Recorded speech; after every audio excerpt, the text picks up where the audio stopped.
Okay. Well, I have to pick up where I left off last time. Let's just call this part two on teacher effectiveness. These are just kind of little living room talks about things, which is the way a lot of education should be done. Martin Buber wrote a wonderful book once called I, Thou, and it was about, I think he used the example of the teacher, the ultimate educational situation is the teacher on one end of a log facing the student on the other end of a log. And what he meant, of course, was a dialogue. I don't think he meant to have a pun, but. So anyway, I was talking about taking time to get to know the children. Now, first, well, let me explain why. You think it's just kind of schmaltzy? Is this all sing kumbaya and be friends? No, the research is clear that the first thing a good teacher does is bond with children.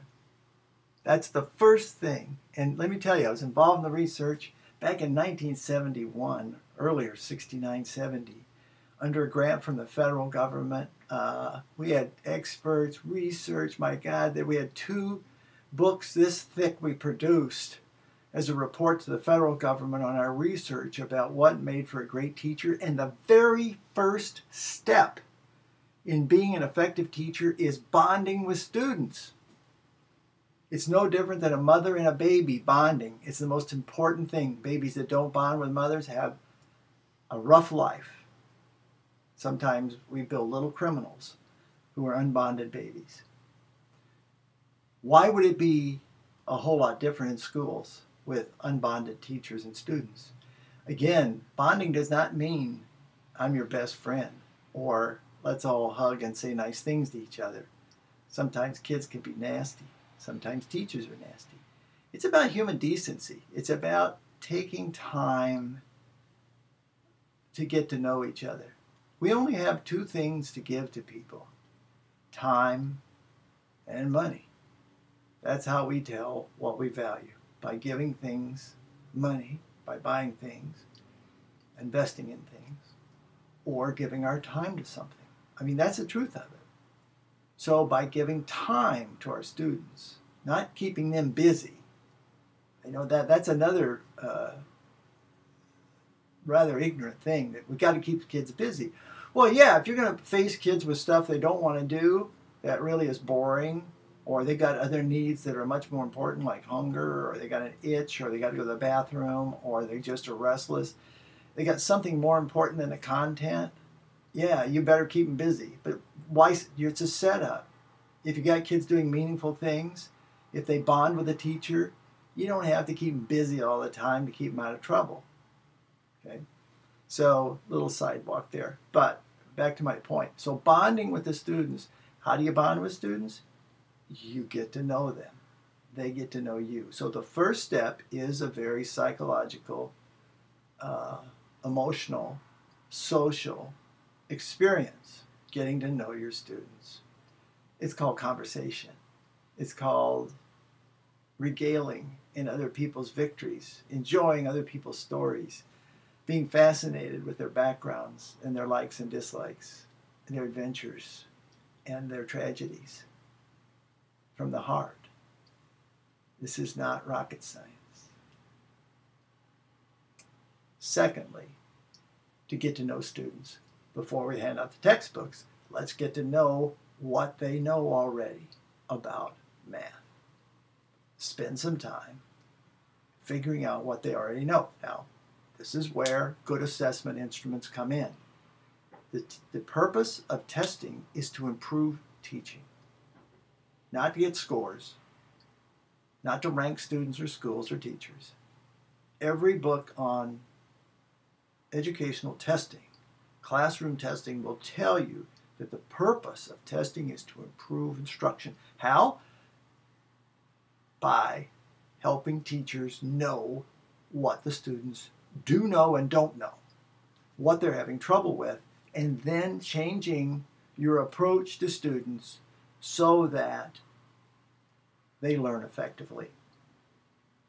and meaningfully. That's very important. Meaningfulness, a concept we rarely raise in education because we know that so much of what we teach is not meaningful to students. So let's don't talk about it. It's whistling past the graveyard, pretending everything's fine. Okay. So that's where we can do our assessments with paper and pencil tests. Somebody once said, how do you know if kids read? Listen to them read. Hand them, if you're in the second grade, hand them a first grade reader. They should be able to read that.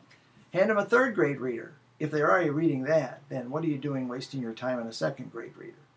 If they're in the second grade level and they can read the beginning of the book, but they start running into trouble in the middle of the book, then that's where you want to start them.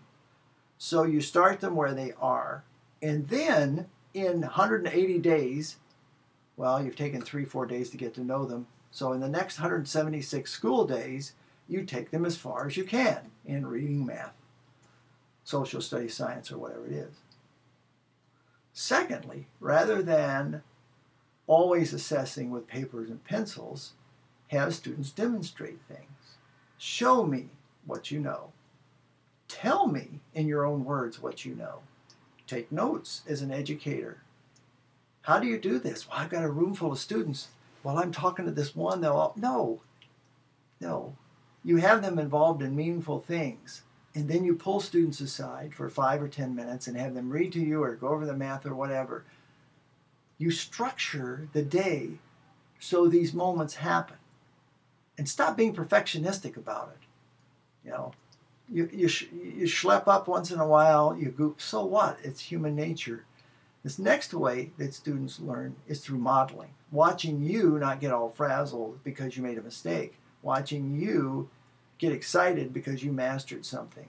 Watching you be enthusiastic about content and helping them to become enthusiastic. Modeling for students is probably the second most effective way students learn. First, through experience themselves. Second, through watching other people experience something. And then, of course, you really want to make it effective. You come back and let them, experience it after they watch somebody experience it, or go through it or demonstrate it.